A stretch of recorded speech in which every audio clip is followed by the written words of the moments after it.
Ich weiß nicht, was los ist.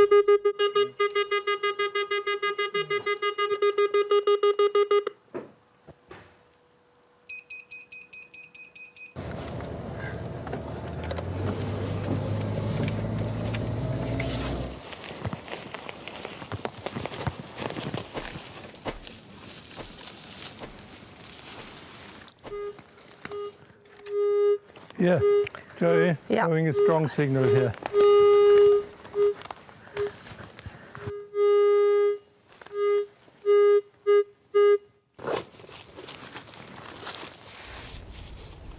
You sure it's on? Ja.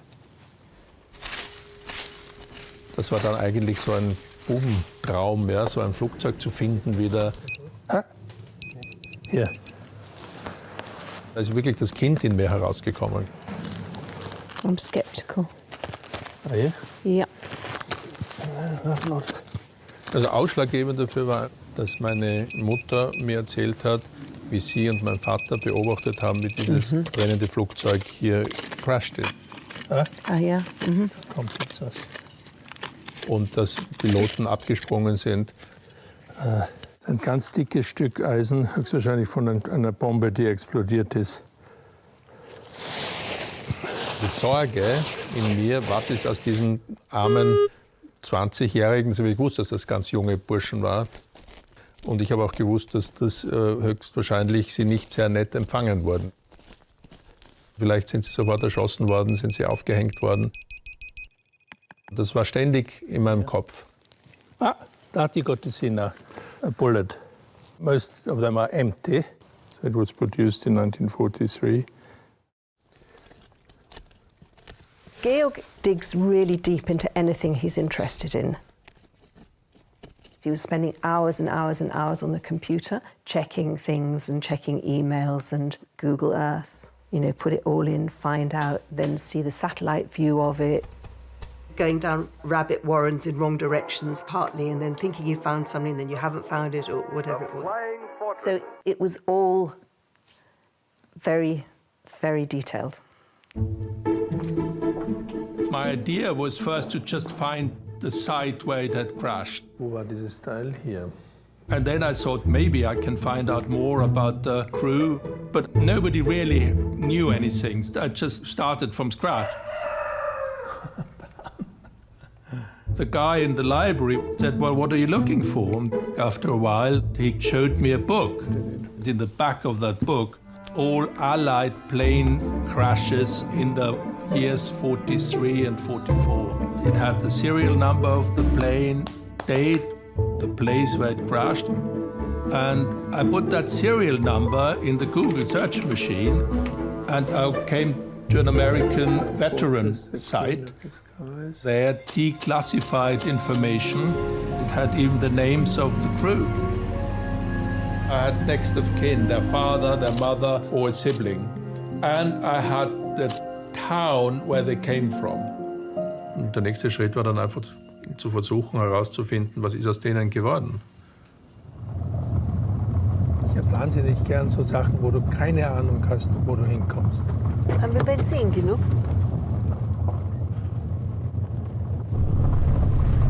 Jetzt ist Weißt die du, wo du Frage, bist? jetzt muss ich schauen, wo ich bin. Aber ich glaube, hier war ich schon einmal. Ich bin ja da hier schon oft herumgefahren. Mal schauen, wo sind wir jetzt? So, ich würde sagen, irgendwo auf der Höhe, da wird der Daniel Perry gelandet sein. I made a map to show where the flight path ran over that hill where they jumped near Übelbach. It's really very accurate now where at least those 5 came down. Sim came down right at the bottom of the hill, then Dan Barry in the middle, Jim Helf on top, and then Seal landed on a big tree with his parachute but broke his leg and was hanging up there until somebody came to cut him down. Da oben. Wow, so hoch noch. Wie hoch ist er jetzt noch? 170 Meter. Nur 170 Meter.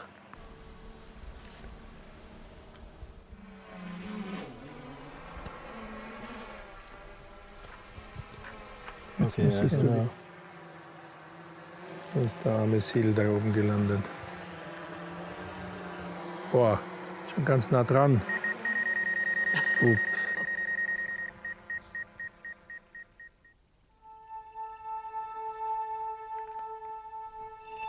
Spell the last name for me? Seal, S-E-A-L-L. Okay, no one here by that name, ma'am. 5-3. What am I supposed to say? What are you supposed to say? Try and find out the best you can if the guy's still alive. If this is a maintenance emergency, please press 0 to speak to an operator. Thank you. Well, you could have spoken to an operator. The operator's not going to help anybody. Off camera, it really has driven me nuts sometimes.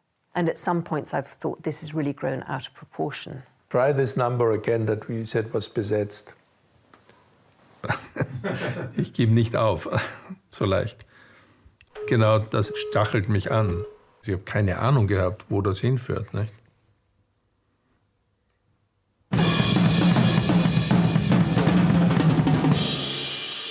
I got up to go practice drums. When I parked the car and here my cell phone rings with this strange number with 14 digits or something. Well, this is unusual. It rang and it rang and it rang. Finally, somebody picked up. Hello, hello. And here's this man with a strange accent. I want to get in touch with Mick Berry. And then, well, as a telemarketer, great, okay. I knew that I had to be very fast with my story. My mother saw your father's plane get shot down in Austria. Mick then really was quiet for a moment. Okay. We both had goose pimples at that moment. And he said, I want to find out what happened to the servicemen in the plane. I can tell you exactly. My father wrote it down. I have the whole thing written down. You don't have to wonder any longer. Yeah. Account by Daniel Barry of his experience in World War II. It was written right after he came home. He got a secretary and he dictated it to her. Daniel Barry's report was a turning point because normally you wouldn't have anything like that.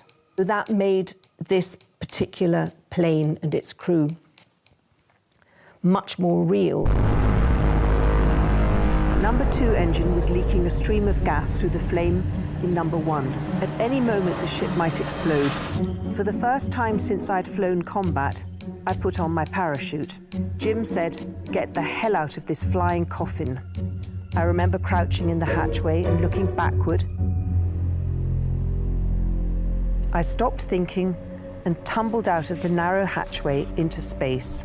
After waiting to be sure I was clear of the plane, I pulled my ripcord while I was still facing downward. The chute, which is attached at the chest, smacked me in the face. I saw the silk emerge from the pack in a long, thin stream, and then as the air caught it, I was jerked suddenly and felt myself floating toward the ground. Zim was behind me.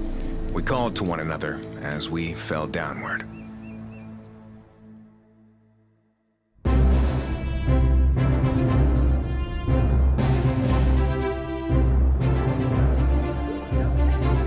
Gary? Yes, sir. Wow, great to see you finally. You must be George. Yes. Oh, well, good. Well, good And to Mary see you. Ellen. Mary Ellen, so good to see you. I had managed to get in contact with the 6 descendants that came to Austria on the 75th anniversary of the plane crash of their fathers for a reunion. All right. Okay. Hello, hello. Hey, guys. Hi. Hey, here he is. Wow. You haven't met? No, I've never met him. No, we've never met. Zim's daughter, Sherry. Go get a hug or anything? I mean, Jesus. Hey, it's good to meet you guys. Apart in your I know. arms. That's all right. I bawled when I opened the letter that, I got. That's your dad in there. Yeah. My dad's in the middle, and that's Bob Zimmerman. It's my dad. You have more pictures of my dad than I have. Es ist unglaublich, die haben sich untereinander nicht mehr gekannt. Und ihre Väter waren beste Freunde. What did you think when he got in touch with you? When's he gonna ask for money? That's what I thought. What does he really want? Yeah.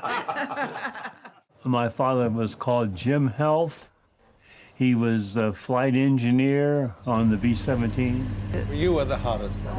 You were really hard. Hard to find. When I got the letter, I almost threw it in the trash. Because it was handwritten, I thought, well, okay, I'll open it up. And oh my gosh, I'm reading this letter and walking back to my bedroom and the tears are just rolling down my eyes. And I just couldn't believe that someone was actually interested. My father's name was Robert Zimmerman. He was the radio operator on the B-17. But you never found my sister, did you? No. Yeah, yeah. Was she incognito?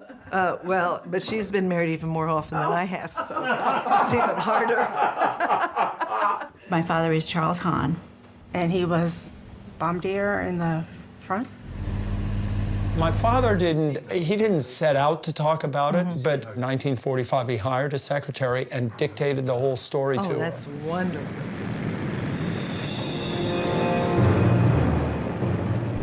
One morning, in the tail of the B-17 was all this brain matter and guts from the previous tail gunner. As I started to hose it down, they said, "Don't worry, Sergeant, you won't suffer."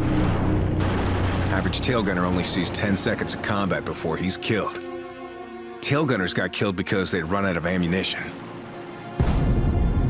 The night before each mission, we'd break into the ammunition barracks and steal over 3 times what we were issued, so we wouldn't run out. Look, these are all the bullets that we found. Who did the... God. Oh, yeah. Yeah, it's this shiny part. It looks absolutely new, 75 years ago. It is the holder for the bombs. Yeah. Then it was quite deep in the ground. Yeah? I thought, what could they be? And we found out it's a walk-around oxygen bottle. Now this piece here, that's a big thing. You can hardly lift it. Yeah. As you can see, the propeller, this is exactly that part. We found these tiny little plastic parts. Our metal detector would have never found them, and they fit together. A navigator's slide ruler. For me, this is the most moving part, actually, because I know that George Gardean had this part in his hands. One B-17 is still flying in Europe. I managed to see the engineer, and he gave me that, and it shows you all the parts of the engine. And that helped me then to find what was what. That's exactly that, you know. I could go on and on and on, you know. All of this you found since last summer? Yeah. All of it? All of it, yeah. And it was still there. No one Yeah. had ever been out there No. hunting for anything. No. It's amazing to me. We were always afraid when we flew missions, every one of us. But we grew to love this fear and to welcome it. It was a companion one always had on these missions, and without this fear, I think any one of us would have been lost. Jim, I remember particularly, would always shake as though he had palsy when we went over heavy flak concentrations. Perhaps it was because we had been through that rough mission together that I knew better than others how he felt.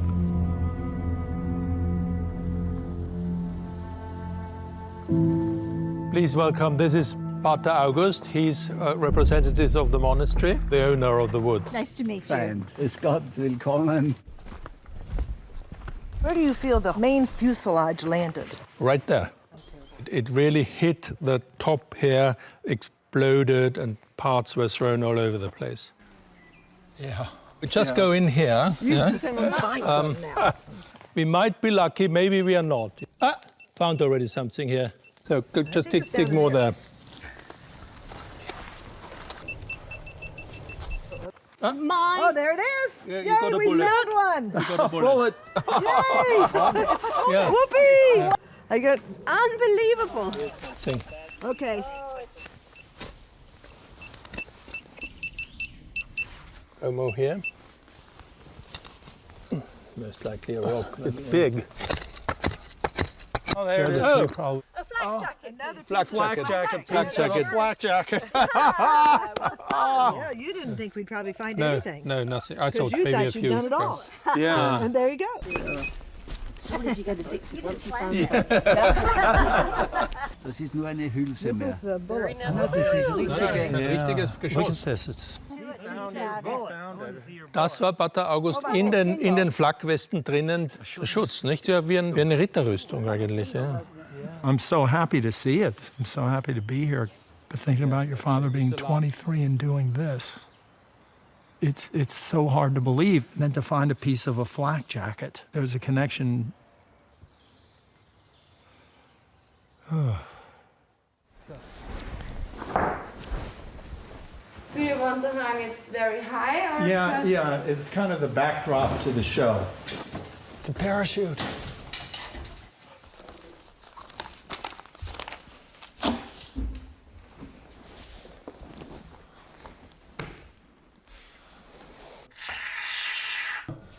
I wrote it 20 years ago or something more than that. It's not just about my father in World War II, it's about my experiences with him. I know my father, he had an uncle that was a big-time Hollywood producer, and he went to live with him after he got out of the Army because he thought he might want to be an actor, but he didn't follow through with it.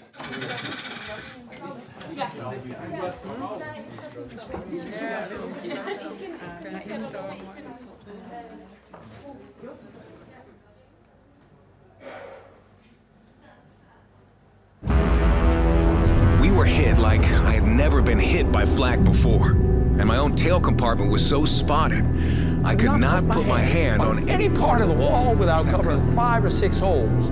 1 and 2 engines were both out. 3 and 4 superchargers were out. Number 1 was burning. Number 2 was leaking gas. Jim said there was only one thing to do. Get the hell out of this flying coffin. Jump! It was a wonderful feeling. When I looked up and saw my parachute billow out and catch the wind, interrupted briefly by the sound of our plane exploding. Mr. Katzbauer will explain us now what they thought at the time. And C17. 6. 6, yeah, 6 years. Okay. Yeah. We need to get a little closer together. Okay. And about where he's pointing now? Haben wir gesehen, dass Gegenstände herausfallen. They saw bombs falling out. They Auf saw. einmal haben sie dann die Fallschirme geöffnet. They realized it was the crew that jumped. Mein Vater war Bürgermeister. His father was the mayor of the village, and he went that direction where he saw that man coming down. Und hat diesen jungen Soldaten gefangen genommen. And he captured that young soldier. Dieser Mann hat gebrochen Deutsch gesprochen. Man was able to speak a little bit of German. Oh. A few words, enough to tell him that he had a few missions left. That for us is very clear to us that it's Cassie's and Mary Ellen's father. Pretty excited. I never knew he could speak any German. Makes me sad. We know more now than we did then. I was 6 weeks old when the plane crashed. And when he came home, he had a fairly brand new wife and a daughter he'd never met before. And he had what we think is now called PTSD. The alcohol and the abuse. Yeah. Not a happy childhood. I don't give a shit what the doctor says, Charlotte. I'm having another drink. The hell I ain't. You go to hell if you think you're going to stop me. Bitch, I said I'm having a drink. Trying to stop me, I'll knock you upside your head. God damn bitch, I said get out the way! Dad misses her with a chair. Mom runs and locks herself in my sister's bedroom. Dad starts kicking the door. My whole family lives in fear of my father. Every day, I live with the same awful thought. The best outcome is that he kills himself and doesn't take anyone else with him. All these fathers came back extremely damaged, completely understandably. It must have been very, very difficult to be a wife or a child. So the children might have had very mixed feelings about their fathers. On the one hand, really wanting to know what happened, but on the other hand, maybe not wanting to know too much, actually. But then to actually go to the place where their fathers nearly lost their lives, how incredibly brave it was of them to come.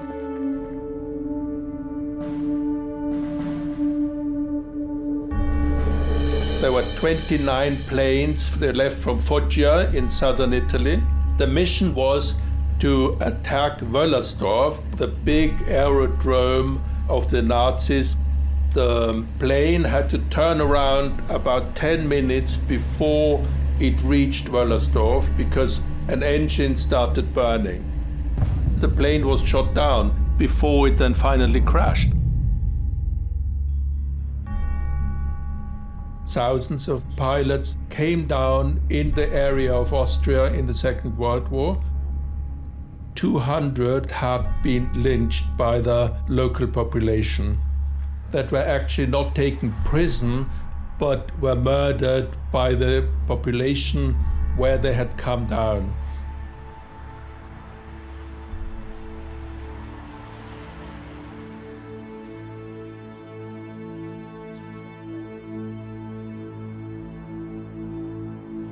So many little circumstances lead either this way or that way. Sometimes it's just a few words or the wrong person at the wrong moment in the wrong place.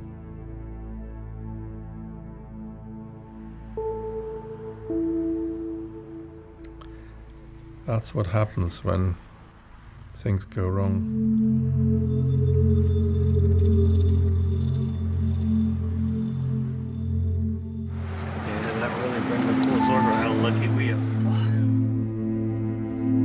It was a once-in-a-lifetime experience to come where my father had been and to relive all the memories. It just rekindled my whole father spirit.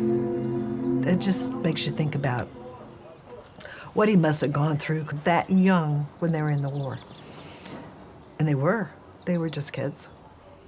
They were very brave men. I can't imagine what it was like to be in an airplane that was coming down and not ever having experience putting a parachute on, and then to be captured and put into a prison camp. I found out a lot, and I'm so happy I came. I understand now why my dad was antisocial. I think he just didn't really know how to overcome what happened to him. Now that I know that, I have a lot more appreciation for my dad and what he did. As a prisoner of war, I have seen men shot for practically no reason. I have seen them kicked when trying to crawl down the road. I have seen men starving. I have seen men die. I arrived in New York Harbor on June 12, 1945, a year and 6 months after I left the States and 40 days after I was liberated.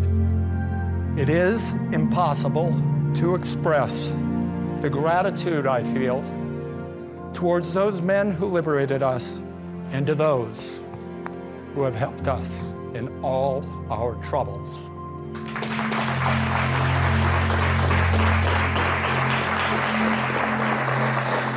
What's come out of it, I think, has been really actually quite incredible. It's touched a few people's lives, but it's touched a few people's lives very significantly. Basically, we're all just normal people. We're also alike. Maybe for them, they realise that the Austrians aren't all running around with long black leather coats with a swastika on our arm anymore. That sounds terribly superficial, but I think that's what it boils down to. Maybe there's some hope that by remembering, one can keep some sort of peace. That is a sort of preventative measure. And also realise how lucky we are. It's extraordinary that some person like Georg would go to all that effort, collect this all together and actually make something out of it. Das ist eigentlich der Reiz in dieser ganzen Geschichte, dass du ständig stoßt auf ungeklärte Sachen, wo du dir denkst, wie könnte es gewesen sein, was vielleicht so, du machst dir ein Bild drüber und dann kommt eine Antwort, die entweder dir bestätigt, was du dir ausgedacht hast, oder sie ist ganz anders. Bis zu diesem Moment, nicht, geht's weiter, ist noch nicht beendet. Okay. But no, you can't go on forever. No. You mean when he's 90, he'll still be going with his metal detector in the woods? I don't think so.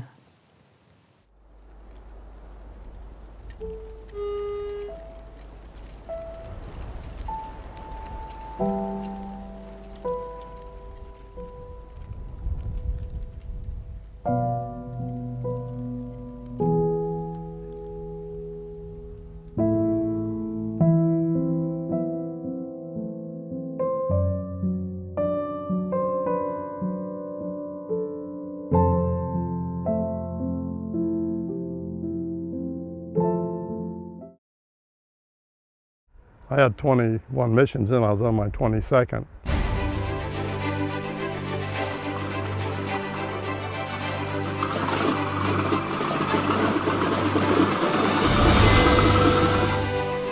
So we went in, and there were no fighters that took off from England. We didn't have any escort.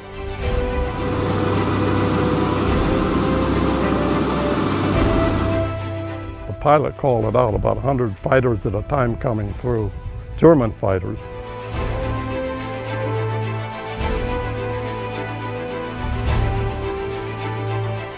We lost another 60 planes on that mission. Our plane was credited with 4 destroyed aircraft.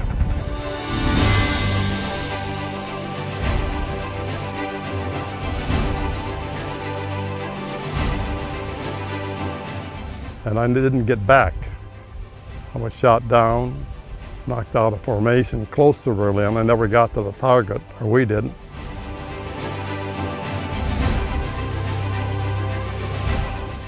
And we eventually got shot down going over Cologne, Germany, and that's where we bailed out and were taken prisoner. All of the crew survived.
My name is William Provansha, and the last name is Provonsha. Provansha. And what was your rank in the military? I was a staff sergeant, aerial gunner, and I was an armor gunner. I grew up, born and raised in Toledo, Ohio, 1922. I went to school there. I went to Wade High School and played on the state champions football team in 1939. And I lived out in an area north of Toledo called Point Place, and we were bused to school every day back from 1937 to 1940 when I graduated. At that time was a blocking back, but we're playing in a single wing formation before the I formation took over.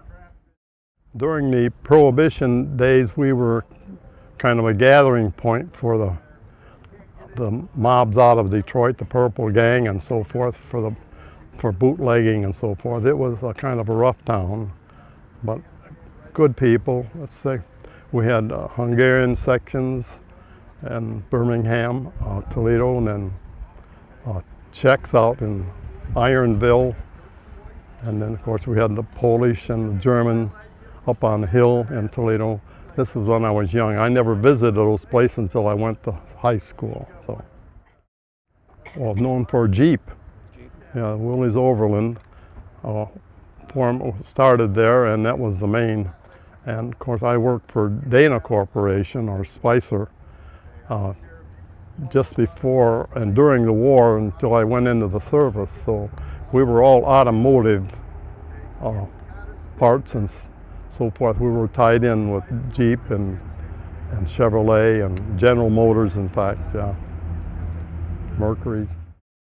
I was 17 when I graduated, so I did anything I could. I parked cars for a while, and then I finally got a job with an engineering company making bending pipes and so forth for the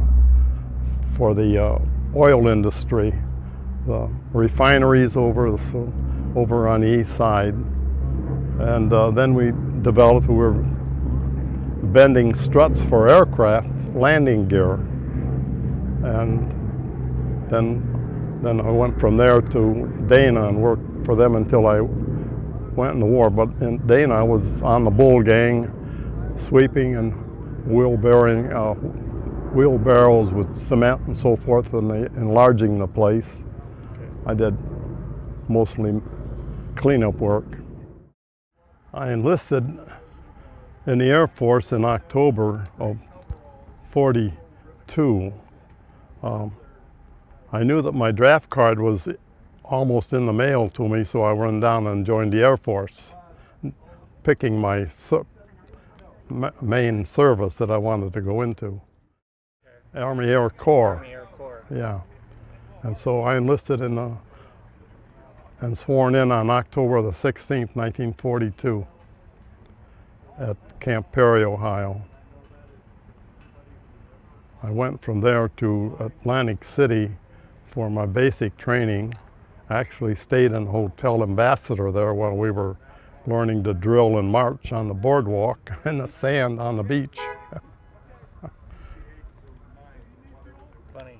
So they were offering through our tests that if you wanted to get into gunnery, you would be promoted to a sergeant on graduation, which was $50 more a month in pay. So I took that, and I went to Tyndallfield, Florida for my gunnery. And I was in the same class as Clark Gable was in down there. I never associated with him because he had an assistant with him. He came in from town, went to school, and went back out. But he did go through gunnery school. Well, I went through gunnery school, and I told you, you got this Tyndallfield, Florida, and I got my sergeant's ratings and my wings in May of '43. And from there, I went to Denver, Colorado to armament school at Lowry Field. I had, I think, 8 weeks of training there in armament, small caliber weapons, turrets, electrical systems, and bomb racks. And I graduated from that. And after those 2 schoolings, all of the graduated schools sent their members to Salt Lake City as a gathering point, and they assigned crews from that point, you know, the flight engineers, assistants, the radio operators, the gunners, the tail, and then You stayed together with that crew. Then you stayed together with that crew. Then we went to Boise and we got our pilot and co-pilot. Now, my pilot's name was Irving Moore from California, Sherman Oaks, California. He, after the war, was a director of Dynasty on TV. So I never did get to see him in person after, because I was living in Toledo and he's out there. But I did maintain contact with the co-pilot, with Wallace Chapel in Raleigh, North Carolina, and he kept me posted. And but we were assembled into a crew, and then we started training in Boise. We were flying 4 hours of flight, 4 hours of school, and 4 hours of rest around the clock. And we were the last B-17 group to leave Boise, and the 24s came in when we left, and they were, one of the pilots and the operations officer was Jimmy Stewart. And you couldn't get to the flight line for the wax. Anyway, we went from there to Spokane, Washington at Geiger Field and continued training on flights and schooling. And then from there to Pendleton, Oregon. And that's where we finished up our training, and we were named the Bowman Provisional Group. And we had, I don't know how many planes, how many pilots, I was never aware of that, but anyway, we all flew together, and we did a lot of gunnery, air to ground and so forth, but what we needed was high altitude flying that we never got. So we went from Pendleton to Grand Island, Nebraska, and there we picked up a new B-17, and we were headed for the war theater in Europe. In August of 43. In August of 43, we flew to Bangor, Maine, and stopped there to fuel and get together, and then we went to Gander Bay, Newfoundland. August of 43, we were headed for the European theater of war, and we flew to Bangor, Maine, and fueled up and got rested, and we went to Gander Bay, Newfoundland, which was our takeoff place for England. And we took off from Gander Bay in the evening on August the 31st, one by one. We never flew in formation. You were just one after the other. You flew independently, and you didn't fly probably around 500 to 1,000 feet. But during the crossing, we run into some icing conditions, and of course that used extra fuel, and so we changed the altitudes a couple times to try to break the ice loose, which he did, and we flew over Island in the morning at sunrise, and then we went over to Prestwick, and unfortunately it was fogged in at Prestwick, and the pilot couldn't line up with the runway. He tried it several times, but the last time he tried, we hit the earth very hard enough to knock one of the landing gear wheels off. So that told us we couldn't land on the runway. We got the plane up in the air miraculously. We also wonder we didn't pile in, but he got it up, and we circled out over the bay from Prestwick, and he headed it in toward shore, and we ditched it in the water. And we ended up very near shore. We didn't have to use the life rafts or anything, but we were about waist deep in water. So that's Scratch 1 B-17. And as a result of that, 2 of our crew members refused to fly anymore. So when we finally got to our base in Ridgewell, the 381st Bomb, we had a crew of 9, no 8.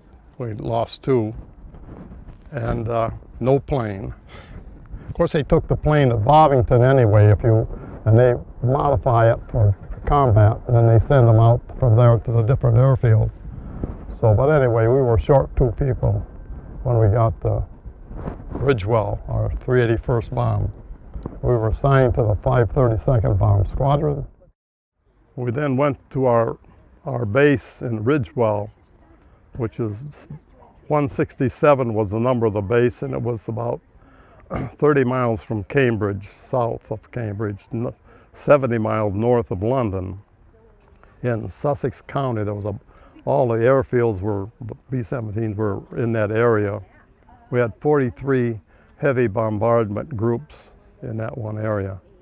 And so then we were sent to, the enlisted men were sent up to a place called the Wash for a gunnery school, which was run by the English, and they would bring you up to date on how to conduct how to shoot and so forth, and what the German fighters would do and all that sort of. It was just a refresher course in gunnery, really.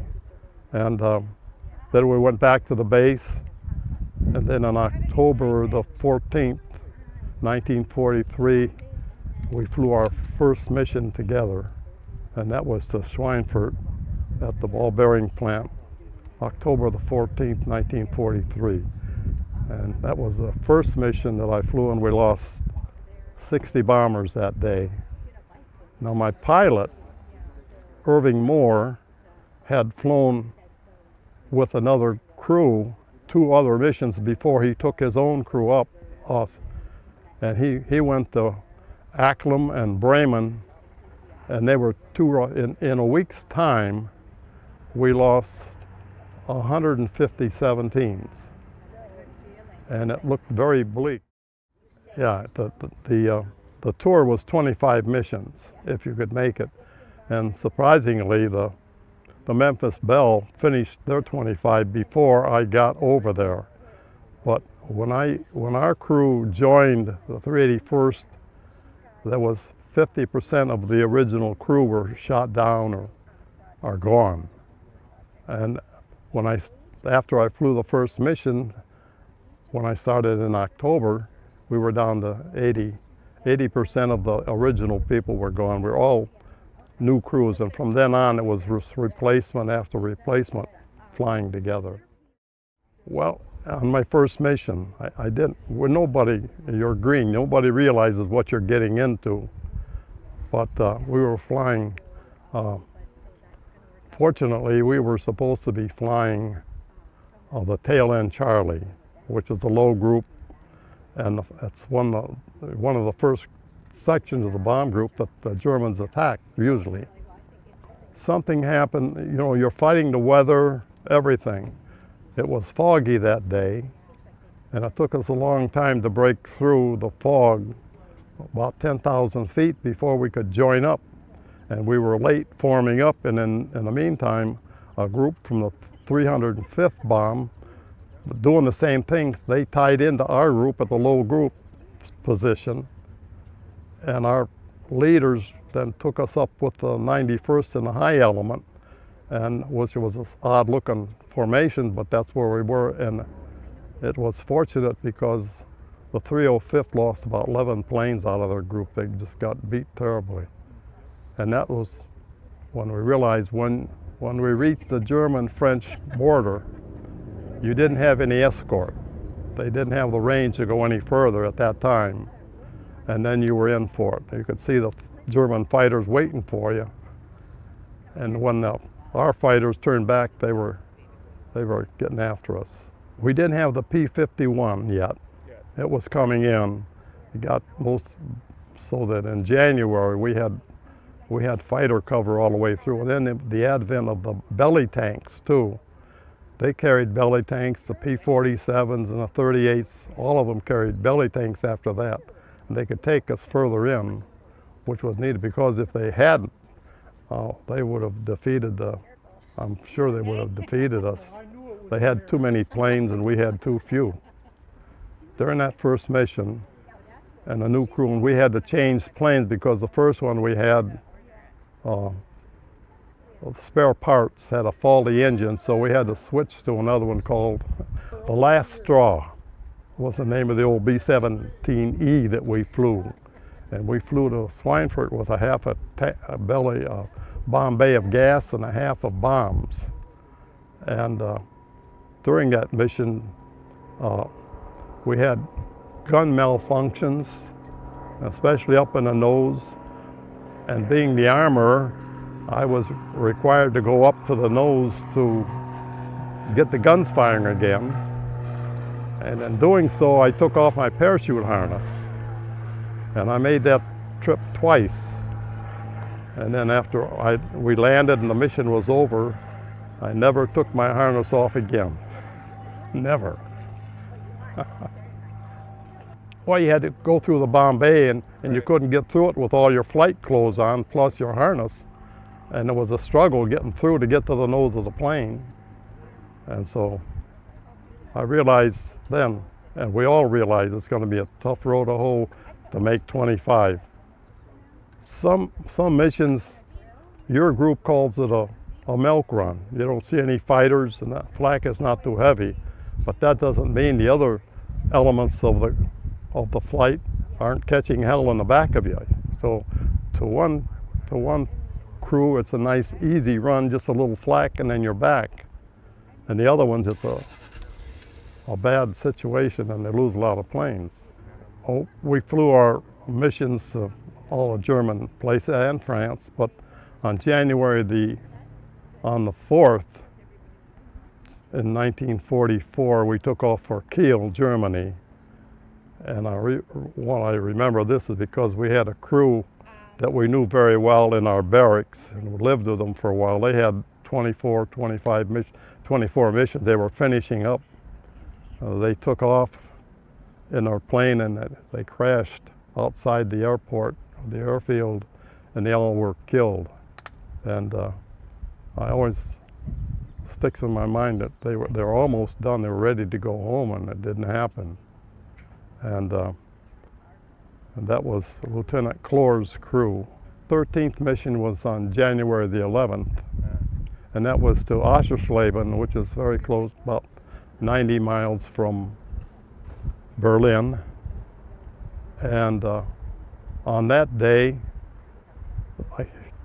we're getting back to the weather you have to fight that. The weather was very heavy and down deep, and Doolittle was then in charge since January, and he, for whatever reason, they called the 3 of the divisions back because the weather was so bad they were afraid they wouldn't be able to find their fields when they got back. But we were leading the bomb mission, and we were almost about 100 miles from the target, so we never got the message for some reason or other. So we went in, and there were no fighters that took off from England. We didn't have any escort. And we had the pilot called it out, about 100 fighters at a time coming through, German fighters. And we had none except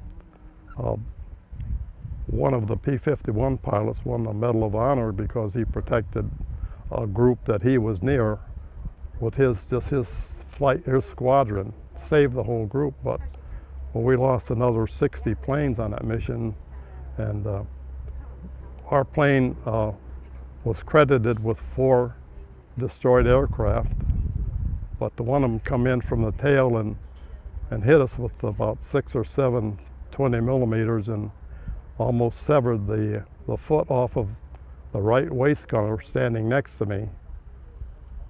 And during the fight and so forth, I gave him morphine and sulfa powder and covered him up. And then when it quieted down a little bit, the ball turret gunner, Ed Connors, come up and helped me, and we splinted his leg. And we made it back to base, not to our base, but we landed at a B-24 base. That's as far. We wanted to get down quick. We didn't have much fuel. And the flight surgeon, looking at little Joe Clement with his foot, and so he wrote letters of commendation to my squadron and Colonel Lieber, our commanding officer, and so they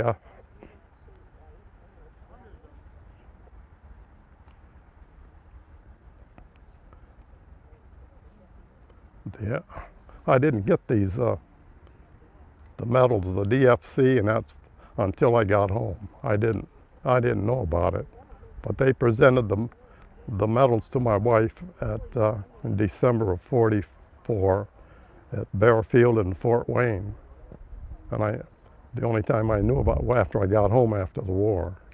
So yeah, I was awarded the Distinguished Flying Cross with the oak leaf cluster, and then I had 2 oak leaf clusters added to the air medal for the enemy aircraft I shot down. Our plane accounted for 4. The group accounted for 18, the most fighters shot down in our group on a mission. And it was due to the fact of the weather, and we didn't have the cover, and we lost 8 planes out of one of our squadrons, and that was almost an empty area in that bomb squadron. Look, it was bad. That was my 13th, and then I flew on, and we went most always into Germany. They weren't, and I might say that Austersleben raid was the start of Doolittle's attack on the German Luftwaffe, because he turned the P-47s and the 51s loose after they got us to the target. He turned them loose and they took targets of opportunity and shot down other fighters and strafed and everything. And the intent was to weaken the German Luftwaffe, and that was the start of it. Turn things around, and that was Doolittle's idea, that you wouldn't be able to have an invasion if you don't defeat the German Air Force. And that's what we were doing. Other missions were some rough, some not, but we didn't have as much fighter opposition until they briefed us for Berlin. We knew we were going to have to go sooner or later, and the British had been bombing it at night for some time. But we had never been to Berlin, so they started briefing, and I read where the lines to sick call were long, knowing where they were going. Not everybody wanted to go, but as a result of that, I guess, I flew, and I was chosen to fly with another crew, a spare gunner, that one that wasn't going on the flight, with Lieutenant Fastrup. And I didn't know anybody, they're all new. They come in. I had 21 missions in. I was on my 22nd. My original pilot, Irving Moore, was the operations officer at the time. He came to the barracks and said, Pravanta, you're flying with Fastrup this morning. And so you get up and go. And I didn't get back. I was shot down, knocked out of formation close to Berlin. I never got to the target, or we didn't. And we eventually got shot down going over Cologne, Germany, and that's where we bailed out and were taken prisoner. All of the crew survived. Well, the first pass when you're in the original flight going in, we were just starting on the bomb run. We hadn't opened the bomb bay doors yet, but these fighters came through because there was a break in the formation. The formation ahead of us veered off a little bit and left that opening, and fighters went right on through and knocked 3 of our planes out of the formation. That was the key for your defense, to keep everything tight. And they hit our number 3 engine right at the top. You couldn't feather the prop, and we dropped out of formation and went down to a lower level of clouds and tried to get back to England by ourselves.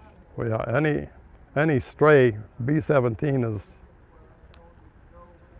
stragglers, that's what they look for. But I think in this flight to Berlin, they were trying to knock as many bombers out of the formation as they could. They pick up the stragglers later. I think that's why we got as far back as Cologne. Oh, that was about 3 in the afternoon. And when we got another fighter picked us up then and set a number 4 engine on fire. And shortly after that, we got the order to bail. And so we were flying at about 8,500 feet, I think. We were not at altitude, and you couldn't maintain it. And our bomb bay doors were sprung open. We were windmilling a prop, and we're flying just flight speed. And when it got on fire, I was the first one out. We were in heavy flak over Cologne, which is noted for in the Ruhr Valley there. So I delayed my chute opening for a couple thousand feet, and I landed on the factory roof in Cologne. I could see the Rhine River and the cathedral coming down. I didn't want to go that way. Anyway, I landed on the roof and I waited for the military to come up and get me. That was the safest way because the streets down below were filled of civilians, and they were kind of nasty, American Schweinhund, gangster, all that sort of thing. So I stayed up there. So I got safely down with the military, and they took me to the air base close by. And we never got involved with the SS or the Gestapo or anything. Okay. which was fortunate. Yeah. Yes. And we only stayed at the air base overnight. After I got through with Gulag Luft and the interrogation, then they shipped us to a Memel up on the Baltic Sea in Lithuania. And that was Stalag Luft number 6. And we were there from March until July. And things were kind of rough at the beginning as far as food was concerned. We didn't get any bad treatment by the guards. We were guarded by German Luftwaffe personnel. We weren't guarded by the SS or the regular German army. So we stayed in 6 until July, and the Russians started coming in from the east. And so they had us move out in July. And in order to do that, we had to go to the port of Memel, and they put us on 2 different coal ships. They were old tramp steamers. And the English were in, most of them were in one, and U.S. flyers were in the second one. But you went down on a ladder from the deck of the ship into the hold where the coal was carried, and that's where you were. They just stuffed you down in there, and there was no place to sit down or nothing. And we had the metal hump that covers the propeller shaft in the middle. And so my friend and I, John Plotz, my POW buddy, we went up the sides and slung our belts and that between the ribs of the ship, and we got up off of the floor. We were in there for 2 days without food and water. You get water, but if you had to pay for it in cigarettes and have the guard lower a bucket and they would put water in, but you had to pay for it with cigarettes. Well, through the Red Cross parcels that we had before we left. So cigarettes were the money in camp.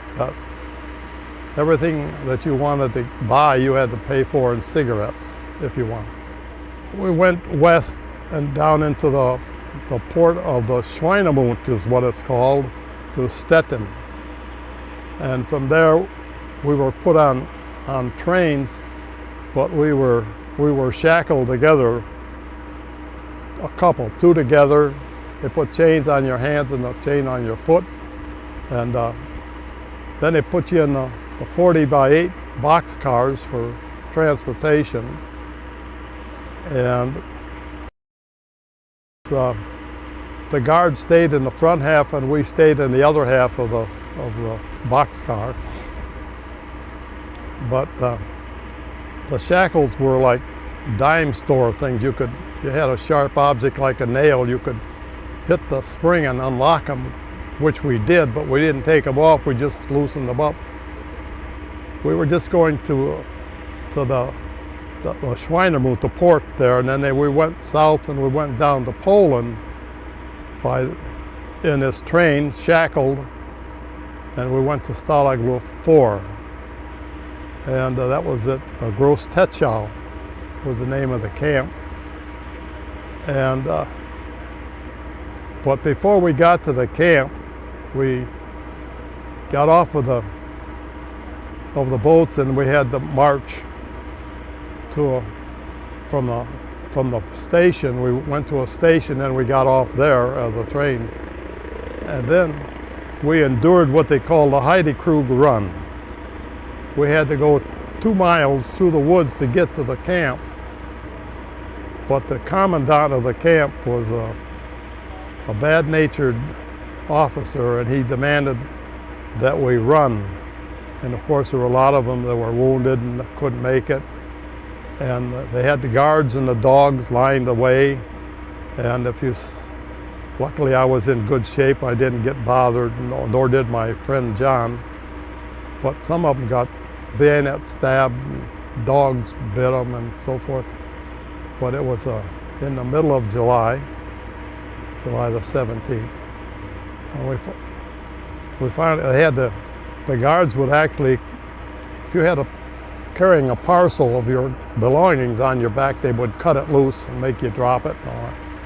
And then they would go through and loot what they could out of it after you're gone. And this camp is where we met Big Stoop. He was a German guard. Well, Big Stoop, he started in 4, he went to the next move in from 6. We moved out in July, and we went down to Poland and Groß-Tetschau, and we were there from July to February of 45. And that was the start of the coldest winter they had in Europe for a long time. And we did all right. We finally got food parcels, the Red Cross, and that's what actually saved us, because we're subsisting on what they call ersatz coffee. It's water with roasted acorns, that's coffee, and boiled potatoes, and maybe a soup at night, near the night. So we were losing weight naturally, but when we got the Red Cross parcels, we started picking it up and doing all right. But then the Russians again started coming in, and we could hear their guns, and they moved us out of there. I fortunately got on a train, and I headed for Nuremberg. There was another train that took the wounded and they took them to Stalag Luft 1, where the officers were at, I think in Segan. And so it took us 9 days to get to Nuremberg. You know, luckily we weren't bombed or anything, but there was not room enough to lay down. There were no facilities for toilets or anything like that. And everybody couldn't sit down or lay down at the same time. It was 9 days but it was, the rest of the camp started their march. 80 to 90 day march where they slept out in the open or in barns or whatever. And they had to forage for food and try to bargain with people along the way. And but fortunately I went to Nuremberg instead, and that's when in February of 45, and you know, it took us 12 days to get there, or excuse me, 9 days to get to Nuremberg from the old camp from Nuremberg to up at Stalag Luft 4. And then we split up. Right. 5 was too many, and so Larry Giles and his 2 guys that I didn't know took off their way, and John and I went together. And later on I found out, when Larry stopped in Erie, Michigan, and told me that they had been picked up by the soldiers and put back in a column, which was fortunate. They ended up down at Moosburg. And so John and I continued on, and we crossed Autobahns, and we walked through towns. We walked by soldiers talking to girls on the roadside at night. Just like we belonged there, you know, and that's the best. Well, they joined the column that was marching south to Austria, to Camp 7A, where they were assembling all of the prisoners that were marching. And so they were fortunate enough to be able to get back in the column rather than be shot or something. Yeah. So he made it all right. Unfortunately, about 3 weeks after we talked in Erie, Michigan, when he came through from visiting his sister, he got down to Chattanooga or wherever he lived, and he fell off a stepladder and died as a result of it. But anyway, John and I continued on, and on the 12th day traveling at night, and that we were getting pretty well beat up and tired.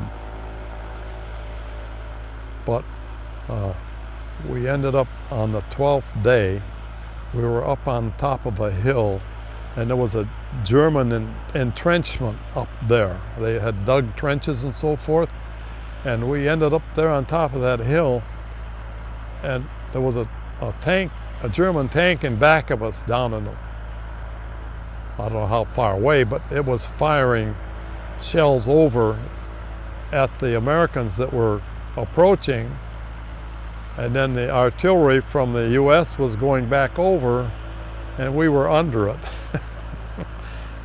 And so finally the tank took off. We could hear it. It was close enough we could hear it, and it took off and got out of there, and the artillery stopped. And about that time we were looking down on this little town, and we saw these vehicles and people, army personnel down there, and somebody, we could hear them shout, "Put up them goddamn white flags." And so the civilians, the village, had to stick their bed sheets out the window and let them come through. And when we heard that and saw that, we started down the hill, and we got down. They let us come in, and later told us that they almost threw a couple rounds up there because they could see us up there.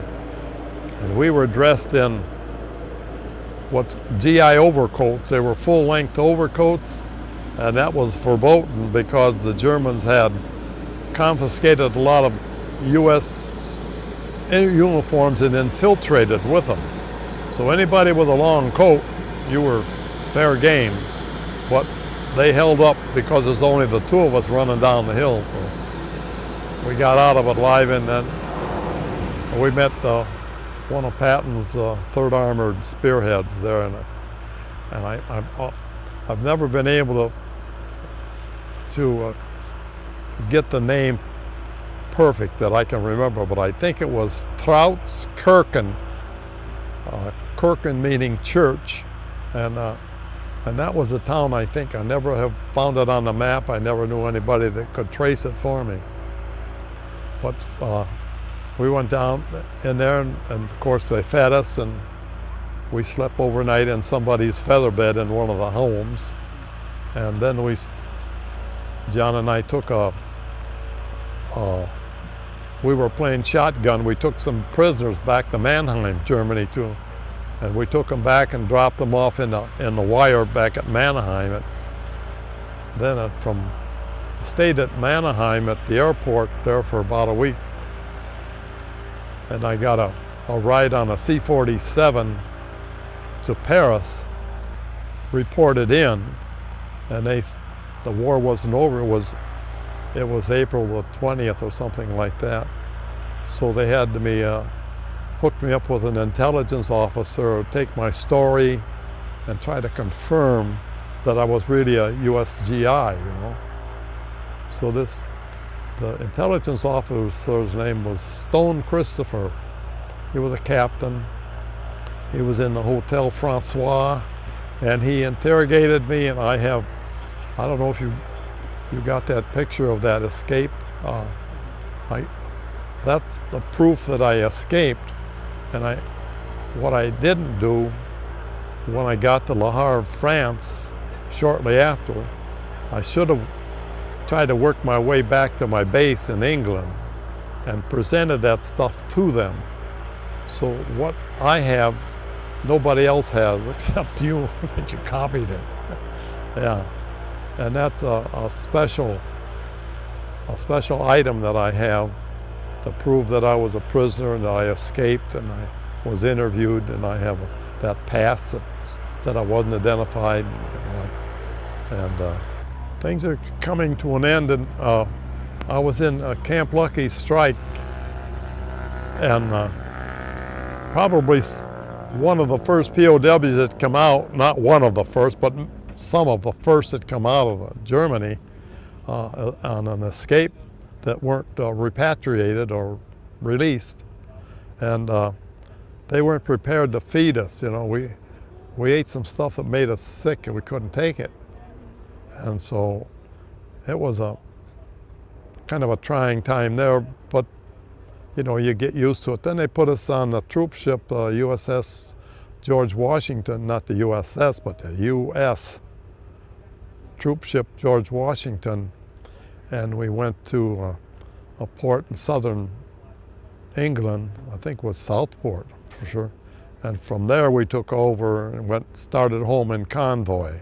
The war wasn't over, and we were traveling with LSTs and all kind of that slow traffic, and we had to go slow because you had to travel with the slowest one.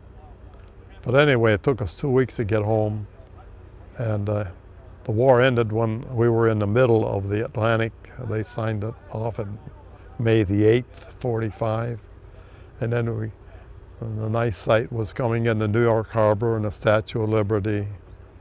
And then I got a 60-day R&R furlough before I had to report back in. Yeah, then we went, I think, Fort Dix, I think. And that's where we were dispersed to go home. Take a 60-day and then come back. Reported in July in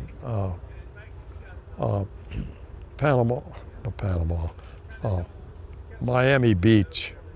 That's where the Air Force had all the hotels for repats and so forth. And take your wife with you, which I had a wife too, I was married. And we went down there and stayed in the Coral Sea. No air conditioning, but we had a pool.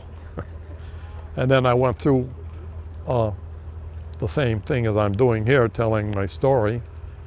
And I think unfortunately everything was destroyed in the fire in '76 in St. Louis. From the middle of the alphabet down, they lost most everything. I don't know if I have anything left or not, but that's the reason these seats that I have are important, because there was never any record made of them. So when I go down to Dayton at the Air Force reunion, which all of the groups are coming to now because they can't support their individually, I'm going to try to straighten some of that stuff up. I want to talk about the chaplain of our group. His name was James Brown, James G. Brown. And he was with the group from Pio, Texas, through to the end of the war. And of course, he ministered to all of the crews. He was non-denominational. And he wrote a book, The 381st Heroes, All Heroes or something. I have the book, but he did a real good job day by day, not from recall, but as it happened. And he actually flew 5 missions, and he got an air medal. Our first commander, Joe Nazaro, was a West Point man, and he wouldn't let him fly. So when we changed group commanders, Colonel Lieber, he let him go, and he flew 5 missions. And he was flying with a group that I bunked with in the same barracks, Lieutenant Wood's crew. And then now, he passed away on Christmas Day, 2007. He was 107. After the war, in Toledo, I left the job in Spicer or Dana Corporation. We made transmissions, parts, and so forth for tanks and Jeeps for Willys Overland and cars, but they quit making cars, but you had some command vehicles. But that was my job before I left. And in order to keep my super seniority in the plant, you had to be back at work before 30 days were up after your discharge. So when I got back, I went right back to work. So Spicer went on strike too, and I kept getting sent home. The plant shutting down, and I got tired of that, and I didn't go back, and I went to other types of work. And finally, I was in security for Continental Aviation in Toledo. And then when I found out that GM had bought the old propeller plant in town, and they were moving in, they're going to build transmissions, I knew that they would be there for the long haul, and so I went and applied and got a job. I was on supervision for about 3 years, and then at the Alexis plant in Toledo. And so after I went there, I got my job on security, and 3 years later I was asked if I would like to try management and be a foreman. Well, I said, I've done everything else, I might as well try that, you know. So I was a plant supervisor on machining departments and assembly for 26.3 years when they wanted to started early out their employees to reduce expenses and costs. And so I dwelled on it and thought about it, and about the third time it came around, I said, yeah, I'm ready to go. And so now I've been retired 35 years from General Motors. I had the air medal and 3 clusters for my missions and 2 clusters for the planes. I had 6 air medals.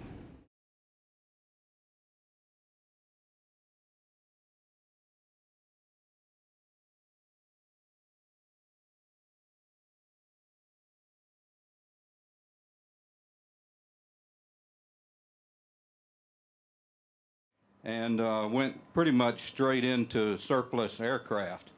The aircraft was purchased and converted by Boeing to be used as a 5-engine test bed. So they actually moved the cockpit back about 48 inches and hung a 5,500 horsepower Allison turboprop on the nose, and was used for several years in that capacity. They would actually take off with the 4 radial engines that are 1,200 horsepower each. They would go to altitude and start the turboprop engine, and then feather the props on all 4 radials, and put some time on their new engines. But eventually they donated that aircraft to a museum, the Bradley Air Museum in Connecticut, and the airplane sat outside on display for 20 or 25 years. And it was the tornado finally came through that area and destroyed a lot of their planes on outside display. There was a C-130 I know that was totally destroyed, an Albatross, big 4-engine plane, was thrown on top of this B-17, and it really totally destroyed the airplane. So there's a guy down in Kissimmee, Florida, Tom Riley. Some of you may have visited his shop. He's rebuilt a lot of World War II aircraft, but Tom took this airplane on trade in exchange for rebuilding a B-25 for the Bradley Air Museum. And it took he and his volunteers over 12 years to complete the restoration. Tom told me that they had over 80,000 paid man hours in this airplane, and more hours than that by the volunteers. So volunteers played a big part. I had the opportunity to purchase this airplane about 2.5 years ago. Tom was working on a P-40 for me, and the people that had this plane were rebuilding it, decided that they didn't want us to gather a group and buy it. So we formed the Liberty Foundation, which is a nonprofit educational foundation, and it actually owns the aircraft, and we're just now beginning to fly it around the country and let people see it. So it's great to be out and showing the aircraft. We flew it for the first time this past December the 8th. Since then we've put about 110 hours on the airplane. It's doing great. And you know, it's painted, as you notice, it's painted as a 390th Bomb Group B-17. When I was a young guy and I came along just after World War II, all the kids would talk about, you know, what did your father do during the war? And mine was a tail gunner on a B-17 in the 390th Bomb Group. So that worked well, and by starting the foundation, I get to choose the name of the airplane. So the Liberty Bell was a B-17 that was used, it was actually named by my father's group. They flew out of Framingham, England. He made his 35 missions and came home safely. The B-17 went on to fly 64 combat missions in the European theater and was shot up so bad on the last mission that they elected to land at a P-47 base in Belgium, and the airplane was salvaged at that point. But it's been, no one can say what a pleasure it's been for me to be able to help make this happen. We still work closely with the 390th Bomb Group, and they're having a reunion a little later this year, so they'll get a chance to see this plane, but it's great to be with you today. They wanted me to mention also another B-17 that we worked on. I actually started having an interest in B-17s back in 1980 beyond repair, so that was the end of my B-17 effort in Greenland, but we did stick around and went back in 1992, and with Bob Carden as our expedition leader that year, we were able to recover the Glacier Girl over here. And 12 years ago, we actually flew back in here with our C-47 with skis and put parts from the Glacier Girl out on this same ramp for a lot of you to see. So it's great to be back in Oshkosh with a B-17 and a P-38. So a really good day. But I could see that I would never get the B-17 out of the Greenland ice cap. It was too badly damaged and not really worth bringing back. So I began working on another B-17, and I searched Air Force historical records and found that on Christmas Eve in 1947, there was a B-17 on its way back from Greenland trying to get into Goose Bay, and they had some problems and ended up running out of fuel and landed on a frozen lake in Labrador. And the crewmen were rescued the day after Christmas, so no one was injured or lost, but they left the plane behind, and it went through the ice, you know, in the spring thaw. So we went up and finally located that plane in 1998.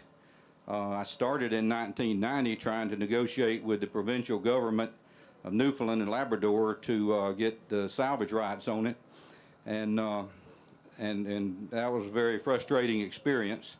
We actually found the plane in 1998, but they wouldn't let us bring any part of it out because at that point we didn't have salvage rights to the airplane, and so we ended up in federal court in Canada, and in February of 2004 we finally were granted the right to salvage that aircraft. So we hastily put a group together, went up to Labrador, and last year I had to miss Oshkosh because we were on Dyke Lake, and we raised the airplane with airbags, floated it to the surface.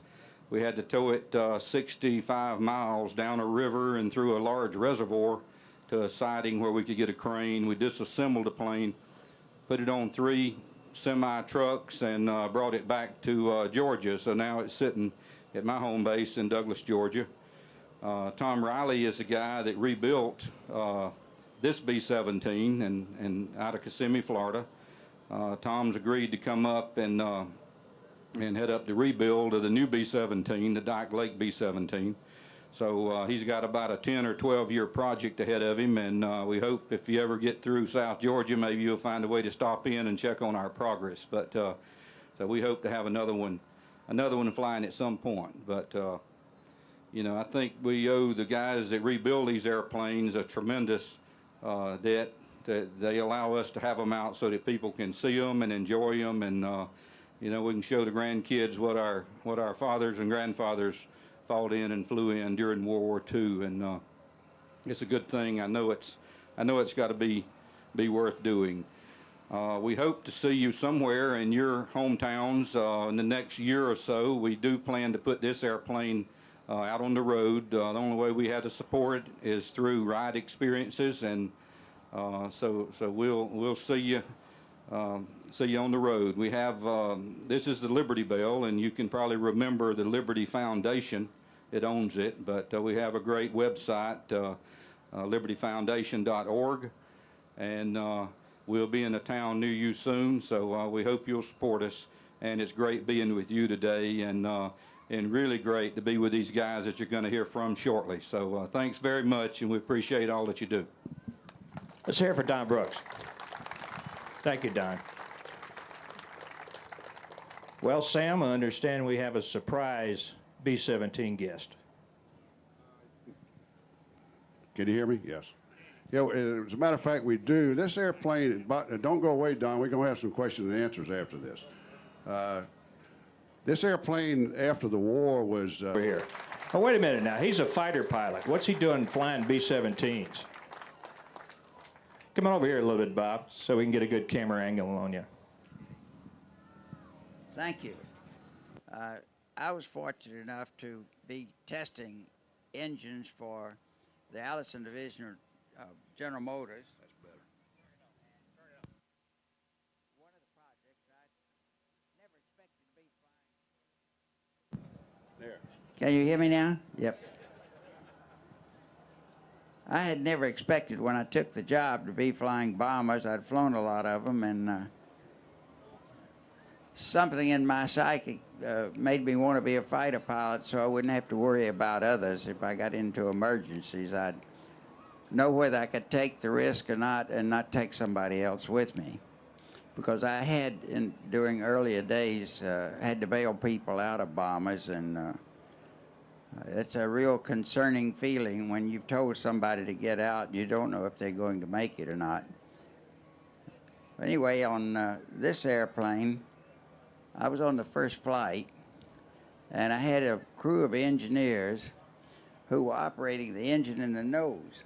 And this engine had, I think it was pretty close to 5,000 horsepower, so it was almost equal to the power of all of these four engines, conventional engines.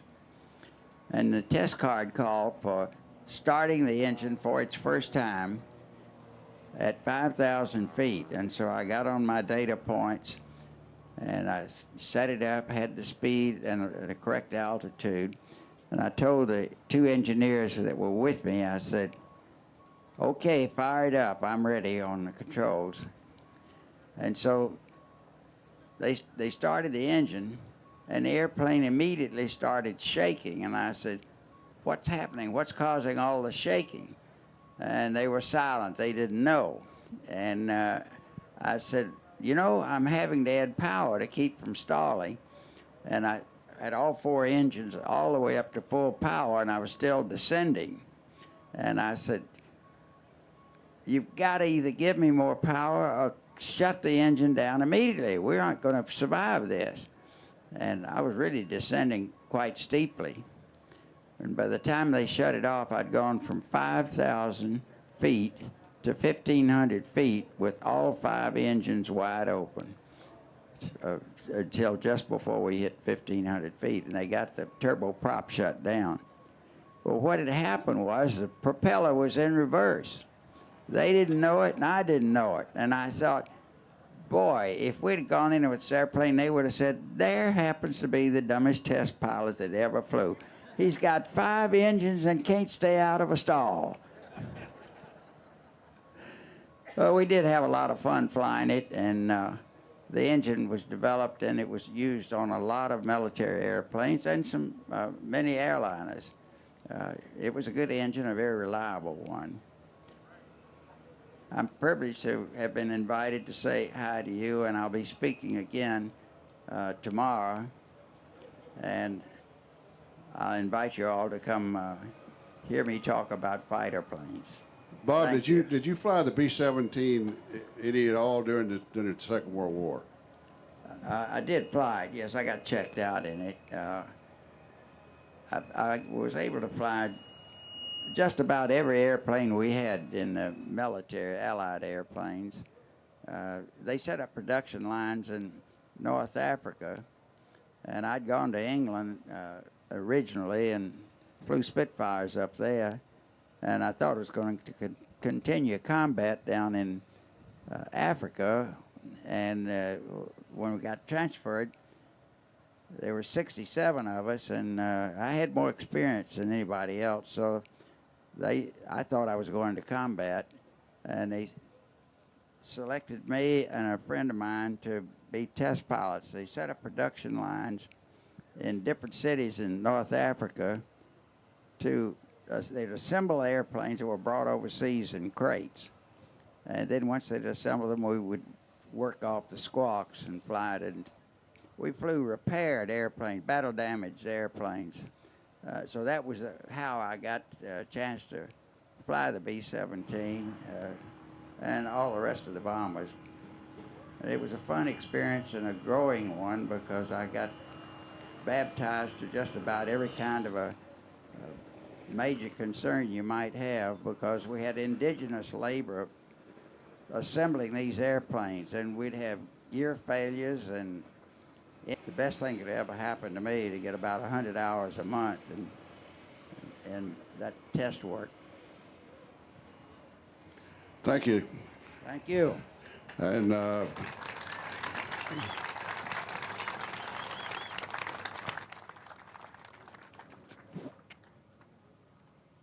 him a lot. He's one of my dearest friends. Thank you. Come over here, Colonel, just a little bit. Thank you. I'm trying to get the camera angle on. Let me introduce this guy here. He's Colonel Hal Weekly. Sam and I have had the privilege and honor of flying with him on the B-17 for the past 12 years, aluminum overcast. And if you look at aluminum overcast, right under the aircraft commander's window is Hal Weekly's name. And it's painted like his bomb group, the 398th Bomb Group. And it's a real honor to be with him anytime, but especially since he is the highest and longest, has the most longevity on the B-17 of any pilot in history, with 58 years flying the B-17. Hal, thank you. And welcome. Give us a kind of a synopsis of your career, if you would. Fine, Danny, but thank you very much for the kind words, you and Sam both. It's been a real pleasure flying with everyone. I've always said all my life that I love flying, which I did 58 years of it, so stuck with it pretty good. And I love the equipment, I love the power, but it's the people you meet in aviation that are the thrill to me. And it's not only the pilots that I work with, the engineers, but the people out in the field and yourself, the people that enjoy airplanes and aviation. And it's just a privilege for me to be here. I guess, like Bud Anderson said the other day, at 84, it's a privilege to be most any place. So more than happy to be here, and I want to start off with telling you a little bit about, as Danny had mentioned, I started off flying, well, let's see, Sam brought to my attention today that this is the 62nd anniversary of the day I got my pilot rating and became a second lieutenant in the U.S. Army Air Forces. So that's July. Thank you. That's July the 28th of 1943. And then on August the 4th of 1943, I started flying the B-17 and married my sweetheart the same day. So I think that now we have, this August the 4th, we'll have 62 years of that too.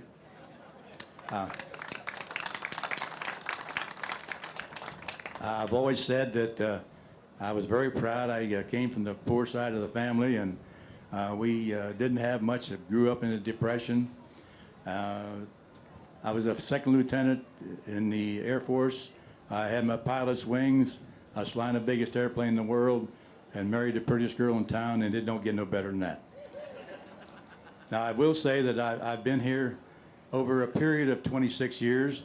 I did miss 1 year, and that was in, let's see, that was 1993, and that was my 50th wedding anniversary, and I thought I should stay home for that one. Maybe that's one of the reasons I got to 62 years, I don't know. But I did miss one, so I've been with everybody for 26 years, flew the Loom Overcast for 23 years. Most of the people that I've talked with, they're interested a little bit about my military career. As you know, I started flying the B-17 August the 4th, 1943. I went to Europe in June. I got in there in June the 12th of 44, had 520 hours total time. And I flew a couple of missions around England just to get a feel for the whole thing. And then on June the 21st, I had my first mission, and it was to Berlin. Now, everything was backwards with me in the Air Force. I wanted to fly P-38s, so they gave me B-17s. I wanted to fly a bomber to Europe and come back on a ship. So you know what happened. I went over to the ship and flew back. I wanted to get a couple of missions into occupied territory, some short ones, and get a feel for the whole thing. So the first thing they did was they gave me the longest one, and that was to Berlin. And then, of course, I got shot down on a milk run, which I wanted in the first place. So everything was backwards, but you got to look at it in a different way. I'm still here. So it all worked out for the good. I had a crew of 10 of us. As you probably know, have a bombardier, navigator, pilot, co-pilot, a top turret flight engineer, radio operator, ball turret, 2 waist gunners, and a tail turret. We have 13 50 caliber machine guns on the airplane. Something that most people don't know. The most ammunition that any one gunner could carry was 750 rounds, and the additional thing was that the rate of fire of a Browning 50 caliber is 750 rounds per minute. So we would fly a mission of 8, 9, 10 hours. You had 1 minute of firing time. So you had to use it very judiciously. But there's a lot of things we had to use judiciously. We're sitting at 25,000 feet, 50 degrees below zero. And you got fighters coming at you, and you got anti-aircraft coming at you. And you're sitting there sweating, trying to hold an airplane in formation. So it's very interesting. I was telling some of my good friends the other night that hadn't realized it, but you think about it for a few minutes. I was the first lieutenant after a while, and made $531 a month. So I was flying a mission 8, 9, 10 hours a day for $17. I don't think that was being overly paid. And I don't think you get anybody to do it now for that money. But on the 20th mission, I was leading the low squadron of a high group dropping on a railroad bridge at a place called La Manoir. And this is up the river between Le Havre and Paris. And we were bombing a bridge because we were trying to keep this is on August the 13th, 1944. We're trying to keep the Germans from taking all their heavy equipment back into Germany itself, so they could establish. Some of my cohorts on the tour, they like to hear me make this comment about I had number 1 engine was feathered, number 2 engine was on fire, number 3 engine was windmilling, hydraulics were shot out, the communications were shot out, had a fire in the tail, had a fire in the radio room. I'm 22 years of age. I thought we could make it. Wrong again. I only had 45 to 50 miles to go to the English Channel. I was really trying to hope to get to the Channel, and maybe the British had a great air-sea rescue program. I thought maybe we'd get there, but about that time, since again we had no communications, as I mentioned, about that time the ball turret came up, and he signaled to the waist gunner, and the waist gunner to the radio man to the flight engineer, and the flight engineer to me. He came up and, hey, Skipper, he said, the left wing is on fire. Well, that number 2 engine is burning through the metal, and the metal aluminum is bubbling up and turning black. Well, a lot of things we could handle, a lot of things I thought we could handle, but I knew one thing, couldn't handle a wing on fire. So I turned around and looked back through the flight deck, and everybody's head was sticking out there, everybody looking at me. I just went one wave like that, and out they went. Now, we wore chest packs because, and we put the chest pack underneath the seat, and that left us with a harness on. Well, what you do is when you have to get out of the seat, then you have to get that chest pack and clip it on. And I was flying in the right seat because I was leading the low squadron. And if you see the size of these windshields, you don't have too big of windows. And if you're flying as a commander from the left seat over to the right, you don't have much visibility. So I was flying from the right seat. And incidentally, the hydraulic system is right behind the right seat. And as I mentioned before, it had been hit. Well, there was a bunch of red fluid running down the flight deck, and we had 9 people on board that day. 7 people got Purple Hearts, of which I was one. And I looked down and I saw all that red fluid, and I said, you know, I must be hit harder than I thought I was, because, you know, with the adrenaline pumping and the anxiety and everything, you just don't really feel some of those pain. However, when I got off the flight deck and down out of the cockpit onto the flight deck, I realized it was hydraulic fluid and not my blood. So I was very, very pleased about that. But when I went to reach underneath my seat to get my parachute, it wasn't there. And I'm sure if I'd never panicked before, that would be a fine time to panic. I don't know whether I did or not, but I know my eyes were big. I turned around and looked at my flight engineer, and old Joe was standing there holding my parachute. I said, thank you, Joe. And I took and clipped it on, and he went out through the bomb bay and went out back, and the co-pilot and I, we went out the nose right here. And you see, this engine's on fire, and that wing is burning right there, and we went out right here. So it gets pretty hot for just a moment, but then again, like I said, you're 25,000 feet and it's 50 below zero, so a little heat sometimes ain't that bad. Now, we were in an area where the people were shooting at us from the ground with rifles and machine guns, and that's sort of tacky, you know, a guy hanging in a parachute. So what I did, my only one jump I ever made in my life was that particular day, and I delayed my opening of my parachute for 4 miles.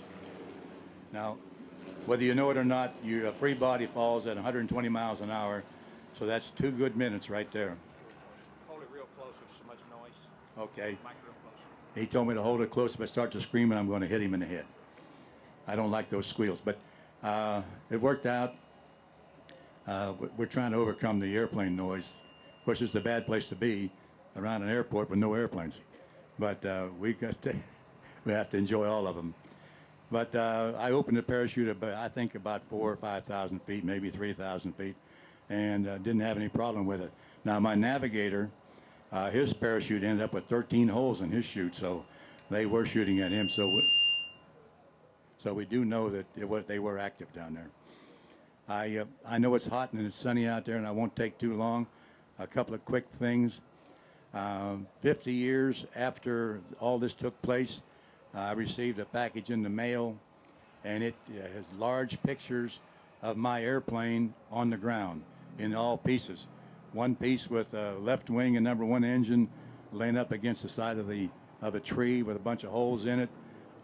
Another wing someplace else, fuselage someplace else, and we never did find the tail. But one engine, number 3 engine, the one that was running away, it fell off back a few miles. They sent me a nice map and showed me where everything was.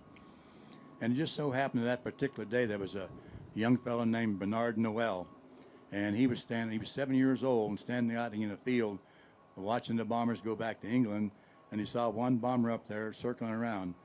And so he watched it, and it made about 2 circles, and then it blew up, and that was my bomber.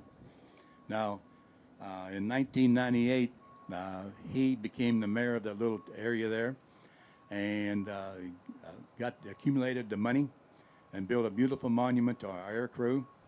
I couldn't go at the time because I was flying the aluminum overcast, but the next year, Billy and I went, my wife, we went over and thanked them for their kind gesture, and it was a beautiful monument, and they treated us royally.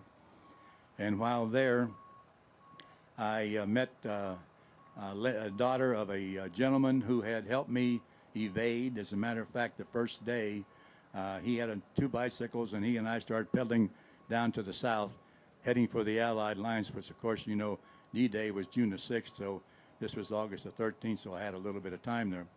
So it took me 6 weeks to get out. I was the first airman from the 398th Bomb Group to escape from occupied territory. And I met this lady, and she said her father had passed away the year before. And she knew that we had written me several letters. I had responded, and she said, we don't have any copies. Could you send me a couple of copies of those letters? And I said, why, certainly I will. So I got home, and I had about 7 letters, so I sent her either the bracelet that he had worn for so many years. They sent it back to me, and there it is right there. And I put it on 55 years to the day that I gave it to him. So that was a tremendous experience for me right there. I will. Can I open up for questions? A few questions? Yeah, we could do that. If anyone has any questions, I'd be glad to try to address them. I know we don't have much time. I know it's awful hot out there in the sun. First of all, I'd like to know how many veterans are in the audience. How many veterans? Raise your hands, please. Thank you. Thank you for your service. Does anybody have a question for Hal or for Don? Unfortunately, Bob Hoover had to leave us, but does anyone have a question? We can take a few quick ones. Those old guys, they need to take a nap in the afternoon. I understand. I can't believe this. Nobody has a question. That's it. This question's for Don. You probably know a pilot named Chester Kearney from Iron River. He's a friend of mine. Have you talked to him? Yes, I've talked to Chester. He's a great guy. He and his co-pilot Jack Bullington that landed the Dyke Lake airplane in 1947 are great guys. They're real interested in our project. They gave us help for a lot of years, and they really helped us find the airplane because they had some aerial photos that they were able to take, when the rescue plane came in and picked them up, a DC-3 with skis. So, yeah, if you're from Iron River, give our best to Chester, and we hope to see him soon. Thank you. Hal, this question's for you. Yeah, Hal, just wondered what altitude you were at when you guys were hit by the flak on the last mission. We're around about 23,000, really, about 23,000 feet. But asking about questions remind me of a very quick story. Primary flight school, Decatur, Alabama, PT-17s. The first day we're in class, and everybody's talking about the various operations of the airplane. And there's a big old guy sitting next to the table to us, and he was pretty crude. Wasn't much of an instructor as far as I was concerned. And at the end of it, he said, "Anybody have any questions?" And they didn't have any questions. They don't know enough to ask questions. I didn't either. He said, "Okay, you know everything, so I'll take care of that." So one of the other cadets, he said, "We're going to take care of that tomorrow. We ain't going to have no more of that." So the next day, when the flight instructor says, "Anybody have any questions?" This one kid got up and said, "Yes, sir." He says, "Would you tell me all about torque?" And you know what the instructor said? He said, "Hell, everybody knows all about torque." So I'm hesitant to ask about questions, but as far as I'm concerned, this concludes our little deal here at the airport, and I feel so privileged to be here and with all you, and I hope you have a great time here. And every time I speak to any kind of a group, the last thing I say is, God bless America. Al, Colonel Weekly, we want to thank the Colonel for being here. I'm sure he'll be glad to stand around and sign a few autographs if you have something. Is that right?